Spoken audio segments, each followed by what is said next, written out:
Dezmon Landers here, your startup advisor and partner in entrepreneurship. Welcome to 4 ways to add urgency to a sale. A sale is just an exchange of goods from a seller to a buyer. Here's the problem though. Sellers have been trained to put time between meeting a prospect and asking for money.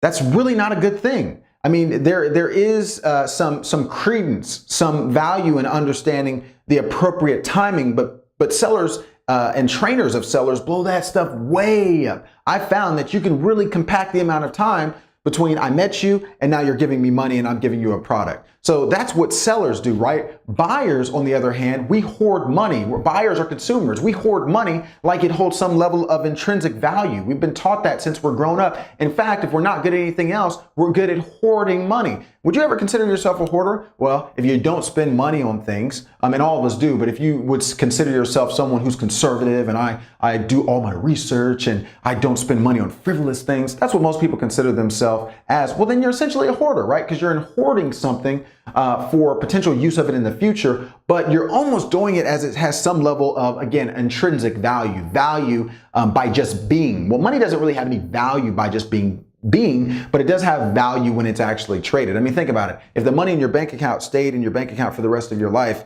like, would you be happy with that? Like, no, probably not. Probably not. You don't really want to die with the money. Even financial planners say, they help you build up money in your working years so that you could drain that money in your non-working years, hopefully to where you can time the point to where your balance in your bank account gets to 0 and then you die. I mean, that's what they do, right? So money, it doesn't have any intrinsic value, but both sides are actually adding time to a deal. So I'm going to give you 4 ways to actually compress the amount of time and add urgency to a deal. Number 1, ask for the money. Very simple. Ma'am, I'd like for you to give me that $15 in your pocket right now. Would you like to give me cash, Visa, Discover Card, or MasterCard? Urgency, right? I'm asking you directly for the money. It gets no more urgent than that. What normally happens if someone has not mentally come to terms that is the product or service or the person that they want to deal with, then they'll be like, oh, no, right? Now you can start a conversation and have a transaction. But the first thing is asking for money, because that's going to create urgency. And that's actually something that I call, especially if you haven't done a big presentation, that's something that I call a trial close. Number 2 is competition elimination. You want to discover and then set your business apart from the competition. Well, number 1, before anyone walks into your store or calls your office, you should know who your competition is. Direct, which means they're offering the same product or service or similar, and then indirect, which are things that people could use to accomplish the same need or want that they're looking for without having to buy a product in that same category, right? Like if I'm trying to insure myself or protect myself against my car being damaged, well, I could buy insurance. So if I'm an insurance company and if I'm Geico, I'm looking at Nationwide, Allstate, State Farm, etc.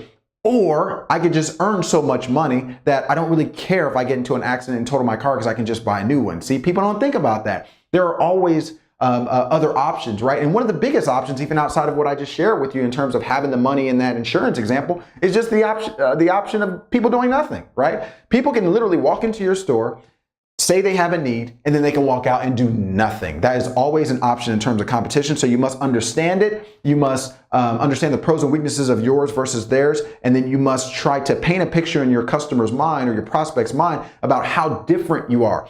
People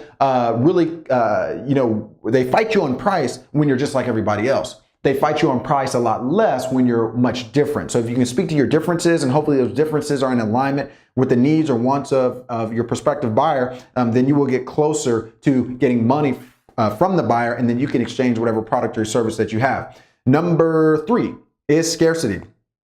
Put together an offer that expires at a certain time or is of limited quantity, right? So let's say, you're going to run a 24-hour deal. Well, by default, scarcity is there with people because they've only got 24 hours. The scarcity is not in product. The scarcity is in time to get the product at a specific price or to get other stuff with the product, right? And we'll go into how to do that in a minute because that's like the flip side of it. So time could be a sense of scarcity, or the product could be a sense of scarcity, or the person who's selling the product. Hey, look, if I'm selling an educational product and it's a one-on-one training and I'm done, I'm closing my doors in 10 days, right? I know this sounds crazy, but I've seen somebody do this. I'm closing my doors in 10 days. I'm out of this business, but you guys want me so much that I'm willing to do 10 final consultations or sessions at this price. And then after that, I'm done, right? So it's either time, it's either product, or it's either the person where you can add the urgency, the scarcity. And scarcity is just a lack of something existing, either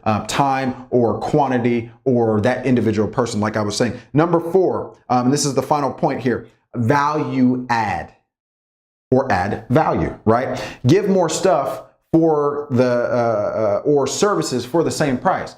If a car is $20,000 and you're on the fence about it, well, if I throw in 1 year of free maintenance, let's say you're buying the car, let's not say a lease, right? Because I lease my vehicles because it buys me time. Because if the car don't start, I'm calling Volkswagen, I'm saying, come get the car, and I'm going back in the house and I'm going to go do work, right? If you own the car, unless you have AAA or something like that, it's not as easy of a process. So if you're buying the car and the guy says, look, are you in agreement with me that this is the car that you want and you're very close to doing a deal with me? And you say, look, yeah. I mean, I like the terms. I like you. I like the dealership. I really like the car, but I'm a little iffy on the price. Well, instead of discounting the price, just give more. Add a year of service, especially something that's got, as my friend Lawrence says, a zero margin to it, which is you give it away, but you're still not really giving up any cost, but the buyer or prospective buyer is still getting value.